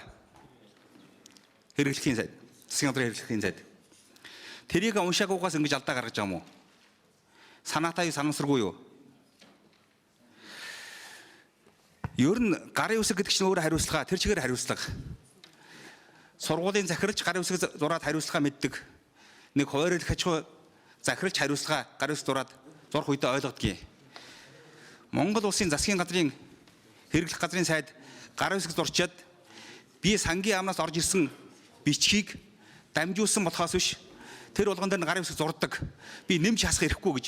Та хасхыгаа хасч нэмхийгээ нэмж ёстой үүрэгтэй хүн. Тэгэхээр үүргээ ойлгоогүй байна. Өөрөө 20 гаруй жил парламентд суучгаад үнэхээр харамсалтай. Энэ бол том хулгай гэж би хэлэх байна. Том хулгай хийж байгаад лойвор хийж байгаа баригдсан хүнийг яадгийг. Жижиг хулгайг яадгүй. Тэр жишгээр хариуцлага тооцох хэрэгтэй. За мяган биенх болдог шүү. За энэ засгийн газрын гишүүнийг огцруулах тухай тавьсан асуудал нь бол бас анхаарал татсан асуудал мөн байгаамаа. Харин зүгээр яг өнөөдөр хаягдсан хүн өнөөдрийн засгийн газрын хэрэглэх газрын дарга засгийн газрын гишүүн Баяр цогт дээр хаягдж байгаа явдал нь бол бас хэр зэрэг онж байгаа юм бол да гэдэг дээр надад нэг бүрэн дүүрэн ихтгэл үнэмшил төрж өгөхгүй байгаа юм. Энэ бол өмнөх засгийн газрын үед одоо гарсан шийдвэртэй. Тэр битгий хэл 10 сая долларыг 17.7 тэрбум төгрөгөөр тооцоод өсөв тусгаснаас нь харахад л өмнөх засгийн газрын үед хийсэн байна гэдэг нь бол харагдаж байгаа юм л да. Валютын ханш одоо 1770 байх үед л хийгдэж. Хэрвээ хэрэглэх газрын дарга Баяр цогт томилогдсноос хойш хийгдсэн бол энэ 19 тэрбум төгрөгч гэж тавигдах байсан юм уу? Тийм учраас бол би энэ асуудлыг бол цааш нь ер нь их хурл энэ холбогдох эдийн засаг төсвийн байнгын хороо нь бол анхаарч үзэх ёстой гэж ингэж бодож байгаа. Ер нь сүүлийн үед бол энэ зөвлөх үйлчилгээний зардал их өсдөг нэг л ийм л юм л одоо манай энэ засгийн газарт л их боллоо доо. Жишээ нь 2007 оны оюу толгойн гэрээг хөрөнгө оруулагч талтайгаа тохироод их хуралд өргөн барихад нэгч төгрөгийн зөвлөх үйлчилгээ аваагүй. Нэгч долларын. Тэр бол одоогийн энэ гэрээний чинь хажууд 34% үнэгүй авсан тийм гэрээний төсөл байсан. 2009 оны оюутлогын гэрээг хийхэд Goldman Sachs-аас нэг 200 мянган долларын төлбөртэй нэг зөвлөх үйлчилгээд авсан баг. Тэг үндсэн гэрээнүүд нь ямар ч зөвлөгөө одоо авалгүй үнд хөлбөргүйгээр Монгол ухаанаараа Монгол толгоогоороо хийгээд болж исэн юм өнөөдөр яагаад 10 сая доллараар зөвлөгөө авд юм бэ? Энэ бол асуудал бас байгаа байхгүй юу? Хөшийн өндийн сонгосны буудлыг 2006 онд 28.8 тэрбум йенээр би Японы ерөнхий сайттай тохироод энийг байгуулъя гэдээ ингээд тохирч ирсэн.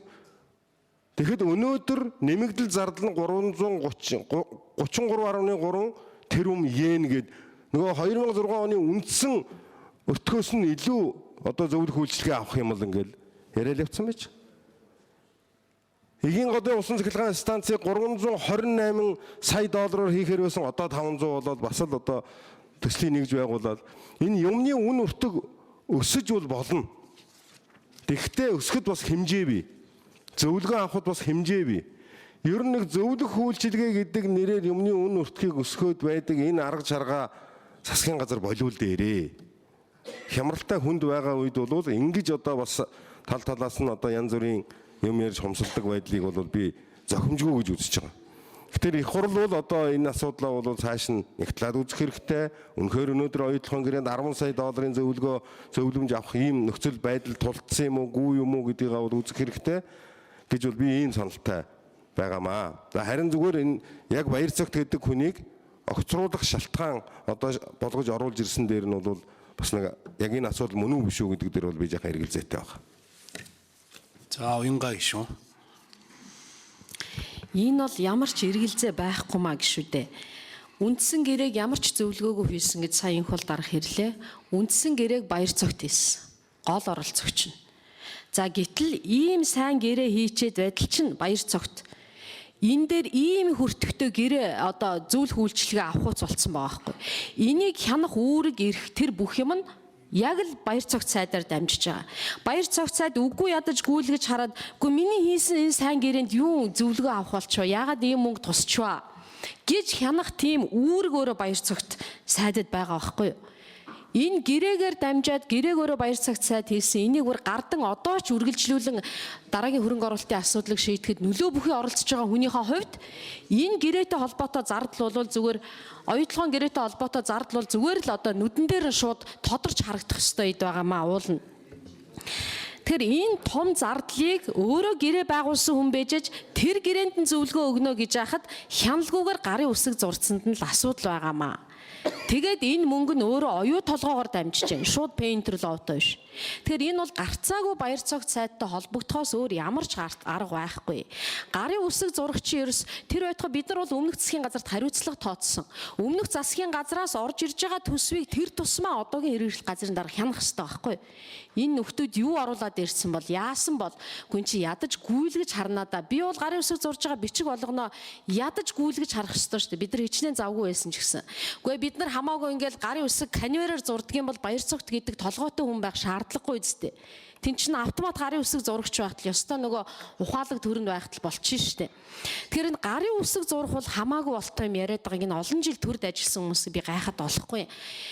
Дөнгөж 25-тай баяр цогт сайд бол улсын хурлын гишүүн болж орж ирж байсан. Тэр байтугай улсын хурлд нэр дэвших сонгуул болоход 25 хараахан хүрээгүй байсан. Тэгээд одоо яасан чинь хүргээд орж ирсэн юм шиг байгаа. Тэгээ одоо таавар эсвэл олон жил төрд байсаар байгаа юм автомат машин шиг болцсон юм уу?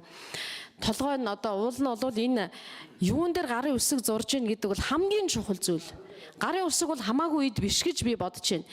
Тэр байтугай чинь гарын үсгээ буруу юм дээр зурснаас болж ерөнхий сайд огцорч ирсэн, засгийн газар огцорч ирсэн. Ер нь явж гарын үсгэл бүх хариуцлага штэ. Тэгээ тэр тусмаа өмнөх засгийн газараас орж ирж байгаа төсвийг бол нэг бүрчлийн хянаад энэ бүр Эрдэнэс оюу толгой ХХК зөвлөх үйлчилгээ үзүүлэх ажлын хүрээнд хуулийн зөвлөх үйлчилгээ үзүүлэх гэрээг Америкийн нэгдсэн улсын Painter Law фирмтэй байгуулан ажиллаж байна гэж төсөвт орж ирсэн. 455 саяг 14 онд шилжүүлсэн гэж. Үгүй ийм юмн дээр одоо бүр шууд л одон дунд байгаа нар шиг сар шиг л таны толгойд шууд тусмаар юм. Гэтэл ийм юмыг харалгүй би автоматар гарын үсэг зурдаг юм а та нар ойлгохгүй юм а гэдэг юм. Үгүй бид нар бол шинэ гишүүд ойлгох юу гэж нэвэл баяр цогт сайдаа гарын үсэг бол та хариуцлага хүлээж байгаа шинж учраас бүх ямиг нэг бүрчлийн хянж ялангуяа төсөв дээр энэ бол үндсэн ажил учраас ингэж зурдаг байх гэж бодод байгаа. Гэтэл чин та одоо хамаагүй засан юу ч хянахгүй ингээл зүгээр л гарын үсгээ зураад явуулчихдаг юм яриад байгааг чинь бид нар одоо төрд ажиллаж байгаа шинээр орж ирж байгаа гişүүд бид нар яг үнэндээ бол ойлгохгүй штэ. Тэг ийм юм ярьж та бол шинэ гишүүдэд буруу үлгэр дуурайл үзүүлж болохгүй л дээ. Би бол гарын үсгээ одоо ямар хэрэгт орж чухал, яаж чухал гэж одоо байнга л гарын үсгээ үг үсгийн цэг таслыг анхаарчиж ингэж л одоо гарын үсэг зурдаг. Та ер нь бол гарын үсгээс л болж нэг баларх хүн юм л да. Оюу толгойн гэрээ чинь таныг балалсан, Хятадын Монгол гэж яхахыг харахгүй гарын үсэг зураад баларсан. Одоо бас ингээл би гарын үсгээ хамаагүй зурчдаг юм аа л гэдэг ах юм. Гүнж хамаагүй зурдаг гарын үсэг гэж байж болохгүй штэ бид нар тийм бидтэй. Хэрэгжил газрын дарга хийжсэн 5 тавуулаа энийг бол хариуцлагатайгаар хэлэх байхаа гэж ингэж бодож байна. Энэ бол гарцаагүй тантай холбогдно. Өөр одоо хэн рүүч бухах арга байхгүй. За дараагийн процедур бол тусдаа асуудал. Огт тусдаа асуудал. Оюу толгойн гэрээг байгуулсан хүн нь засгийн газрын хэрэгжил газрын даргаар улсын хурлтай харилцаж байгаа бүх бичиг баримтыг хянж гарын үсэг зурах ёстой байтал та чухам минь оюу толгойн асуудал дээр энэ их оюу толгой дээр ийм их мөнгө төсөвлөгдөж орж ирэхэд гарын үсэг зураад явуулсан нь буруу байгаа байхгүй юу? Таны гарын үсгийг бол би хариуцлагатай гарын үсэг байх ёстой гэж бодож байгаа. Тэгээ та энэ гарын үсэг хамаагүй гэдэг юмаа дахиж битээ илээж, чуулган дээр битээ илээж. Та одоо түмэн шившиг болно шүү дээ, онгоо болно. Содулг гишүүн. За баярлалаа. Энэ Painter Law компанитай хийсэн гэрээний яг үндсэн агуулгатай хуудсыг сая нэмэж авлаа. Баяр зөх цайтаас. Энэ дээр нийт гэрээний дүн $893,000, $750 гэж. $893,750 гэрээ юм байна. Энэ хуулийн зөвлөгөөний үйлчилгээний. Сая бас ган болд дарга хэллээ. Пентер бүх энэ 17 тэрбумыг авахгүй гэдэг. Тэгэхээр энэ 17 тэрбумыг яагаад ийм төсөвт батлах жагсаалтанд баяр зохицол сайд оруулсан болоо гэдэг бас сонирхолтой байна л да. 17 тэрбум биш $893,000 ийм гэрээ хийсэн юм байна. Ингээд явахаар энэ компани одоо чадамж дээр би түрүү ажлын хэсгээс асуулт асуугаад олигтой хариулт авч чадсангүй. Яг өндөө бол түрүү манай инх бол дарагч гэсэн хэллээ. Монголчууд энэ ийм юм дээр бол өөрсдөө толгоогоо мэдээд ажиллах чадвар бүрэн байгаа. Зөвхөн нэг жишээ гэхэд манай Эрдэнэт байна. Дэлхийн томоохон гүрэн Оросын холбооны улстай 40 жил ингээд асуудлаа шийдээ явж чадж байгаа. Тэгээд энэ оюутлогоо гэхээр л одоо баяр зохицол сайд таны нэр ингээд дандаа холбогдож явах юм аа. Тэгээ ингээд хэлж ярьж байгаа юмнууд нь ингээд ийм одоо битүүхэн харагдаад байна. Ийм чадам муутай компаниар зөвлөгөө авсан болохоор манай зөвлөмж яаж яваад байгаагийн нэг жишээг би хэлье. Саяхан Reuters дээр гарсан, гадны хэвлэлүүдээр гарсан Монголын засгийн газар Rio Tinto компанид Монголын төрийн эзэмшлийн 34% санал болгосон. Тэрийг Rio Tinto компани хүлээж авахгүй. Манай одоо эзэмшиж байгаа хувь хэмжээ хангалттай гэж хариу өгсөн байна. Энэ талаар яагаад улсын хурл одоо манай иргэд ард иргэд мэдээлэлгүй мэдгүй явж байд юм бэ? Ийм зөвлөгөө өгсөн болохоор ингэ яваад байгаа юм уу? Энэ тал дээр би бас ерөнхий сайдаас асуулга асууна. Яагаад гэвэл энэ бүх асуудлыг ийм нэг эхнэр нөхөр хоёрын гэр бүлийн компаниар шийдвүүлэх гээд тэрэнд мөнгө төсөөлөөд ингээд яваад байж болохгүй. Ядаж одоо юу гэдэг нь те Эрдэнэтийн туршлагатай уурхайчдаас асуулт та. Яаж Оросуудтайгаа ажилтээ? Яаж энэ уул уурхайг ажилуулж явдیں۔ Гэдэг юм дотооддоо байна шүү дээ. Айлаас асуухаар одоо авдраа авах боломж манад бүрэн байгаа. Өнөөдөр ийм асуудал хилцээд ингээд яваад байгаад одоо асуусан асуултандаа ч гэсэн бүрэн гүйцэд хариулт авсангүй бүх юм ингээ бүрхэг байна. Одоо яаж шийдэх ёстой юм? Манай түрүү инх бол дарга хэллээ. Баяр зохицол сайттай ч холбоотой юм уу үгүй юм уу? Ерөөсөө ингээд тодорхойгүй байгаад байна. Тэгэхдээ энэ бүх ийм маргаантай асуудал дээр баяр зохицол сайдын нэр үргэлж орж явж идэг. Энэ асуудлыг одоо цааш нь бас харах хэрэгтэй. Тэгээд энэ оюутлогын төрийн өмчийн 34%-ийг Rio Tinto компани авахгүй гэсэн тийм асуудал яригдсан. Энэ тал дээр ерөнхий сайдаас би асуулга тавина. Баярлалаа. За Стенберл гишүүн. За баярлалаа. Өнөөдөр хэлцэж байгаа асуудлыг ер нь ингээд нэлээд сайн сонслоо л. Би нэг ийм л юм бодод. төсвийн тухай хууль гэж байгаа. Засгийн газрын тухай хууль гэж байгаа. Хин юу хийхийг төсөвтэй холбоотой болон засгийн газрын гишүүд түүний сайдууд нь тухайлбал хэрэг эрхлэх газрын дарга яг юу хийх ёстой, юун дээр гар үүсгэх сурах ёстой бүх юм бид хуулийн хүрээнд л ажилладаг. Нэгдүгээрт. Хоёрдугаарт хэрв Хөвсгөл аймгийн Эренчин лүм сумын эмнэлгийн засварын зориулсан санхүүжилтийн мөнгийг төсвийн оруулж ирсэн материал сангийн яамнаас засгийн газраас эцэслэн батлагдаад тэгээ оруулж ирсэн материал дээр хөргүүлэх буюу хугацаанд нь хөргүүлэх асуудлыг одоо хуулийн процедурын дагуу баяр цогтын гар үүсэх дээр байсан ийм тохиолдол гардаа гэхэд Хөвсгөл аймгийн Эренчин лүм сумын эмнэлгийн засварт зориулагдах ёстой байсан 5 тэрбум төгрөгийг 4 тэрбум гэд бичсэн бол баяр цогтын буруу биш. Энэ төсвийг хийсэн, төлөвлөсөн хүмүүсийнх нь шатных нь хүмүүсийн буруу. За тэрний дараа тэр 17 тэрбум гэж яриад тэрнтэй хамт төсөв баталжээ. Төсвийн тухай хуулиар улсын хурал дээр холбогдох байнгын ороо, намын бүлгүүд, ажлын хэсгүүд ингэж гараад бүх зүйлүүдийг хэлцээд энэ мөнгийг ингэж зарцуулах нь зөв үү? Монгол улс тухайлбал 17 тэрбум төгрөгөөр гадны зөвлөх үйлчлэгээ авах нь зөв үү? Зохистой юу? Юунд зарцуулах гэж байгаа? Бүгдийг хэлцээд бодвол баталсан байлгүй. Манай өнөөдрийн бас нэг дутагдал нь төсвийн байнгын хорон дээр энэ асуудлыг яаж хэлцүү инээтрэ гэдэг нь бол бас тэр болгон оролцоо муутай байдаг. Тэм учраас би энэ тал дээр сайн мэдэхгүй. За ямар ч гэсэн хуулиа дагаж өнөөдөр бид юм ярьж байгаа бол төрийн байгуулалтын байнгын ороо зөвхөн хуулийн дагуу асуудлыг авч хэлцдэг бол өнөөдөр бид энэ асуудал авч хэлцэх энэ объект чинь байхгүй. Өөрөөр хэлбэл бид хэлцэх асуудал байхгүй гэсэн. Юу хэлцээд байгааг би ойлгохгүй. Хуулийн дагуу явсан юм байна. Хаяг анд орсон юм шиг. Баяр цогтын нэг буруу сая гарах шиг бол ядахтаа тэрнийг харчих гэж. Энэ бол ядахтаа түүнийг харах ёстой гэсэн хуулийн заалт байхгүй бас. Хуулийн заалт байхгүй юмнууд дээр нь хуулийн огцруулах үндслүүд нь хууль бусаар байна гэдгийг баталсан үндслүүдийн гишүүд нь тавилаа гэхэд түүний хууль бус гэдгийг нотолсон тийм баримтчгүүд нь бас алга. Дээр нь Монгол улсад өнөөдөр хэрв бид Монгол улсын олон улсын хилцээр хийх чадах, үндэсний чадах дутуу national bargaining power гэж ярьд. Тэр нь дутуу байвал бид зөвлөх үйлчлэгээ авч болно. Гэхдээ хэнийг авах, яаж авах, ямар хөлсөөр авах энэ бол бас л хилцэгдээд явах асуудал. Саяхан тэр ажлын хэсгийн хүн ярьж шít гамбол 4-5 ийм салбаруудад бид авах гэсэн юм аа гэд. Тэгээ улсын хурд баталсан юм байна. Одоо тэгвэл энийг төсвийн байнгын ороогоор ярьцгаа.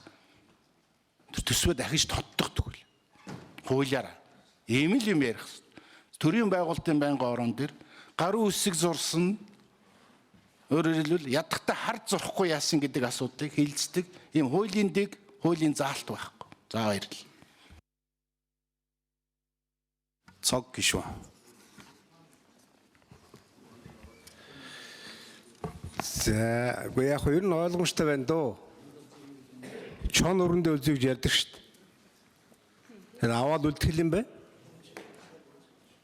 Би баяр цогтыг оюутлахад хүн холбоотой гэж боддог. Нотлохонд нь байж байгаа. Хоёрдугаарт зүгээр гарын үсхэн зурдгүй юм. Тэгж бодвол энэ ажлаа өгөх ёстой шүү дээ. Цалингаа битгий авах хэлмээр байгаа байхгүй юу? Гуравдугаарт бид ерөөсөө их цомхон тавьсан байгаа. Ерөөсөө ёс зүйн тухай ярьсан байгаа байхгүй юу?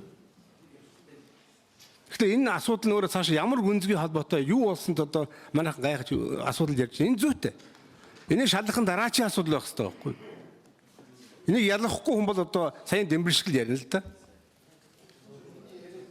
Тэр бол бодохгүй. Энэ одоо мэрэгжлийн яриа ерөөсөө биш гэж бодож. Хоёрдугаарт энэ одоо аливаа одоо дэмбэрл өөрөө худлаалын хахимын дарга бас бүх үсгээ одоо уншиж зурх ёстой шүү дээ. Одоо морин дэлэн дээр явсан бол одоо хачил явсан байх гэдэг шүү дээ. Энэ бол үндэслэл биш гэж хэлдэг юм. Дэмбэдэш биш байхгүй юу? Энэ хамгаалах өмгөөлөх үндэслэл ерөөсөө биш гэж бодож байгаа. Тэгээд одоо цаашаа олон юм бид ярьж болж ерөөсөө би ёсоогүй гэж бодож байгаа. Яаж одоо ингэж бод тестийн энэ залуу. Би бол багвард байхын мэдхийн одоо хэн басна би бас мэдчихэл байна. Оюу тухайн гэрэл өөртөө холбоотой өөрөө одоо элдв байдлаар орсон ийм гэрээний тухай асуудал ийм том үнийн дүнтэй мэрж яхад хажууг нь чимээгүй өнгөртөг юм байт юм ч. Том луурийг одоо ингэж халахдаг байхгүй юм чи. Хинч маргадгүй юм чи. Ингээл явдаг юм, ингэж иддэг юм. Дэлхийд байгаа жишг байхгүй. Тэгээ энийг ярихаас ирсэн одоо бүгдээрээ оволцоол. Би бол гайх чинь. Гэхдээ яг үед хамгаалаад аваад үлдэх байх. Ийм шившгийн юм одоо их хурж хийж чаддаг гайхаж байгаа байхгүй. Авчлагдаж байгаа гайхаж. За зүгээр их хурлын биш тамгын үлээ засгийн газрын тэр мэдээлэл маягтай бидэнд өгсөн л дээ. Энэ одоо болохгүй тавина. Энэ одоо түрүү хэн хэлүү даваасрын гүшүү хэлүү. Хөрөлц даргын одоо гар үсгтийн байна лээ. Одоо ийм юм бичсэн ба шүү дээ энэ дотор би гэж. Энэ нэр өхөө гişүүдийн одоо тавьж байгаа үндслээр огт бодвол нийцэхгүй. Гүтгэлэг, гүжирлэгийн шинжтэй. Засгийн газрын гишүүний нэр хүндэнд халдсан, санаатаагаар гутаасан, зүү ёсгүй, явуургүй арга гэж үзэж байна гэж байгаа байхгүй. Тэгээ сүүлд нь бичиж байгаа. Төрч ёсны уламжил, төрийн институт хоорондын бичиг хэргийн харилцааны тодорхой ойлголт мэдлэг байх учиртай шүү гэж. Тэгээ энэ гишүүдийн зүгээс тавьсан асуулт хуулийн хариуцлагагүй, бусдын нэртэд халдсан, гутаасанд гүнээ эмгэнж байна гэж. Энийг бас бодох хэрэгтэй шүү. Ингэж болохгүй шүү. Энэ чинь үндсүүлээ бодъё. Гүнээ эмгэнж байна. Тий, их хурл бол засгийн газрын одоо дээр байдаг байгуул гэж ойлгож болно шүү. Шулуух хэлбэл. Тэгээ энийг л түрүүн даваас өнгө шүү ярих шиг болоо бас энэ чинь яриаш дэндэж байна ингэж болохгүй шүү дээ. Би бол одоо ёс зүйн хариуцлага хүлээх ёстой гэж бодож байгаа юм. Олон юм дээр бодож байгаа юм би. Оюутлогын гэрээ бүхэлд нь харцгаа. Өнөөдөр ямар гэрээ болж байна. Тэр 7 нэмэлтээр үндсүүл ямар юм болж байна. Тэр $1 сая дансыг нуусан хаасан гэд мартсан юм шиг гэж яаж байгаа юу болж байна. Би зүгээр ийм хүн их сайд байх ёс суртахуунгүй л бодсондоо энэ зурсан хэрэг. Шалах нь өөр одоо буруу зөрүүтэй гарах нь өөр асуудал. Тэр дундаас баяр зүгт гişүүн сугарч үлдэх ёс байхгүй л байхгүй. Би юм л хэлэх гэж. Сайхан мэлг гişүүн. За баярлалаа. За би одоо бол нэр үнэхээр гайхшаа ороо сууж байна. Энэ танхимд Монгол улсын эрх ашигын төлөө хэн ер нь юм ярьж хэн байр суурь илэрхийлж байна. Энэ хиний захиалгаар ямар сценартай процесс яваад юм бэ? Одоо Монголын бүх юм ширээн дээр ил гараа тавьчихсан. За Монголын тал би түрүүн тэр хуульчдын айрам гэдгийг Иреогийнхан өөрсдөө тэгж ярьдаг юм. Бид нар хуульчдын айрамтай гэж. Тэр утгаар нь хэлсэн. Тэгээ өөдөөс нь Монголын төрийн захиргааны албан агчид тэр Иреогийн хуульчдын айрамтай өнөөдөр гэрээ хэлцээр хийх тухай асуудал ярьж байгаа. Би бол үг хэлэх ямар ч хүсэлгүй байсан, бодлого байсан. Одоо үнэхээр хэлэхгүй бол болохгүй юм. Тэгээ одоо энэ хэвлэл мэдлэлээр хэр гардыг байгаа нөгөө хүмүүс бүгд л мэдээж олж авах байх л та. Одоо манай бүх юм ширээн дээр ил Монголын засгийн газарт нэг 10 сая хүртэл төгрөг доллар байгаа юм байна. За гадны компани авах юм бол бид нар энэ хүртэл нэг ажлын хөлс авах боломжтой юм байна. Тийм учраас үнэ нэмий яри. За эхний компанид хэдийг авцсан юм байна. Хоёр дахь нь одоо бидний бүх төлөвлөгөө ойлгомжтой. Одоо Пентер гэдэг энэ хуулийн баг энэ компанитай бол ажиллаж исэн. Дээрээс нь Монголын хуульчид ажиллаад явна. Дээрээс нь Sherman Sterling гэдэг том дэлхийн одоо хамгийн том хуулийн компаниудын нэг нь орж ирж ажиллаж исэн. За энэ хүмүүс биднээс хэдийн хүртэл цагаар ажиллаад эдний мөнгө дуусаад хизээ гараа явах юм гэдгийг одоо бид нар бүгдээрээ хэлээд өгч байгаа. За нөгөө Иреогийнхан бүгдээрээ мэдж байгаа ийм хүмүүстэй ажиллаж байгаа юм байна гэдэг. Гэхдээ энэ Монгол улсын эрх ашигын толоор бодож байгаа юм байна. За дараагийн нэг юм. Хөөе одоо би хэлээд би та нарыг үг хэлэхэд би нэгэн ч таслаагүй. Муу сайн ч Монгол улсын ерөнхий сайд ярьж байна. Та хэд нэг чимээгүй сонсоод дуусгачих. Энэ асуудал та нар одоо өнөөдөр илчлэлээ барьлаа гэж юм яриад байна. Улсын хурлын 2015 оны төсвийн тодтгол ярьж байхад Ганбаатар гишүүн энэ юун одоо 17 тэрбум төгрөг гараад ирвэ энийг хасъя гэдэг санал гаргасан. За би энийг дахиад би уулзаад ирсэн юм ярихаас өөр аргагүй. Яг тэр бүх юм нь худлаа яваад байгаа учраас би Ганбаатар гишүүнийг дуудаад уулзсан. Ганбаатар гишүүнээ энэ 17 тэрбум ийм учиртай юм аа. Бид нар Иреогтой энэ гэрээ хэлцээр юмнуудаа хийхэд маш хэцүү байна. Засгийн газар гар мухартаад байна. Зөв шүү дээ ерөнхий сайд ийм санал байсан бол та хэлчихгүй байсан бэ. Монголын хуульчид бас орно үсттэй. Орно. Тэгвэл наадах чи бид үл саналаа татаж авлаа. Ингээд явах юм бол бид нар Монголынхоо төлөө нэгдээд явна. Ийм л яриа болсон шүү дээ. Тэгээд тэр саналаа татаж авсан. Энэ төсвийн тодтгол дээр энэ санал татаж авсан учраас босоогоороо явсан. Тэгээд энэ нэг 2-7 хоногийн дараа хинээс хурж ирж хатгаад хин нь ийм төлөвлөгөө хийгээд өнөөдөр ингээ сайтын асуудал дээр энэ асуудал эргээд босоод ирвэ. Энэ ямар төлөвлөгөө ямар юмараа яваад унж байгаа гэдгийг бид нар одоо үнэхээр би ерөөсөй ойлгохгүй. Бид нар монголчууд нэг дор нэг хамт байж ээж энэ том төслийнхээ ард энэ том хөтөлбөрийнхээ ард гарцгаанаа. Одоо энэ явж байгаа бүх процесс ерөөд ашигтай процесс л явж байна. Энэ улс орноо хинэн бодох ёстой. Одоо нэг компанид хийх төлбөрийн асуудал нэг юу нэх юмыг л өнөөдөр энэ парламент дээр бид нар бүх юма задлал шившгээ утгаал ингээд сууж байгаа байхгүй юу? Энэ бол нэгдүгээр асуудал. Хоёрдугаар асуудал нь тэр огцлох үндэслэлтэй холбоотой юм ярьж байна. Би нэг жишээ хэлээ. Би 2 жилийн өмнө жил хагасын өмнө засгийн газрын хэрэглэх газрын дарга байхдаа дархан заацд газар усын тусгай хэрэгцээнд авах газрын талаар засгийн газрын галтгоонд явдаг яг процессын дагуу хэрэглэх газрын дарга тухайн аймгийн засаг дарга руу албан бичиг явуулдаг. Та нар энэ асуудлыг судлаад байр сууриа илэрхийлээч гэдэг. Баахан хэвлэлээр дархан заацтай газрыг авч усын тусгай хэрэгцээний газар болгох чинь гэж улс төр явсан. Орон нутгийн сонгуульд дуусаад алга болсон. Одоо яг ийм жижигхэн хуучин хэвлэлээр явдаг ус улс төр өнөөдөр парламент руу албан ёсны асуудал болоод засгийн газрын гишүүний огцрох үндэслэл болоод явж шít. Хизээ бид нар ийм нэг сонин гүтгэлэг шиг хизээ ийм сонин дам яриа өнөөдөр орж ирж хуулийн үндэслэл болж ийм засгийн газрын гишүүний огцрох үндэслэл болж ярьдаг байсан юм би. Монголын парламентын 25 жилийн түүхэнд бол ийм бол болж байгаагүй. Бид нар бол арай ч ийм дээр тулчаагүй ийм л юм явж гин өнөөдөр. Ямар улс төргийн ийм явж байгаа. Би одоо ерөөсөө үнэхээр ойлгохгүй. Энэ хоёр асуудлаа бид нар салгаж ойлгох хэрэгтэй шүү дээ. Одоо бид нар ажиллаа яаж хийх юм? Хэрэглэх газрын дарга засгийн газрын хуралдааны шийдвэрийг их хурлд аваачихгүйгээр яаж юмнуудаа явуучих? Одоо энэ засгийн газрын галтгоонд явдаг процессыг бид нар яах юм? Цаасан дээр бичгээсээ айх уу? Одоо дандаа утсаар ярьдаг болох уу? Энд чинь явдаг бүхэл галтгооны юм галтгоогоор явна шүү дээ. Тийм учраас одоо эсвэл төсвийн тодтгол дээр байгаа тэр бараг хэдэн зуун заалтуудыг энэ засгийн газраас өгч авсан энэ хүмүүстэйгээ яг юм доо огч байгаа юм.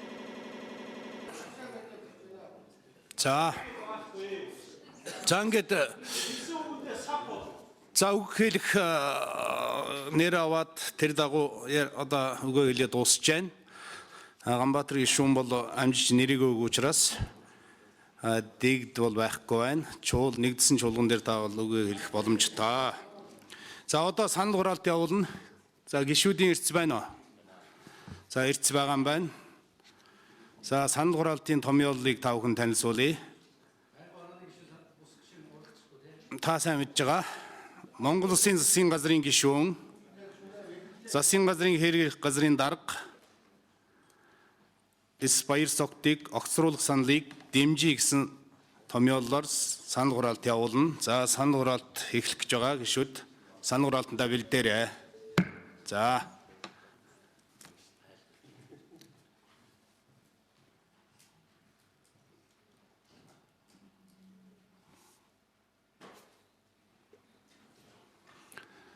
За татгалзсан 13-аас 11. За энэ санал дэмжигдсэнгүй. За байнгын орны санал дүгнэлтийг нэгдсэн чуулган дээр за би танилцуу. За дараагийн асуудал гишүүд сууж байгаарай. Хоёр дахь асуудал байгаа шүү.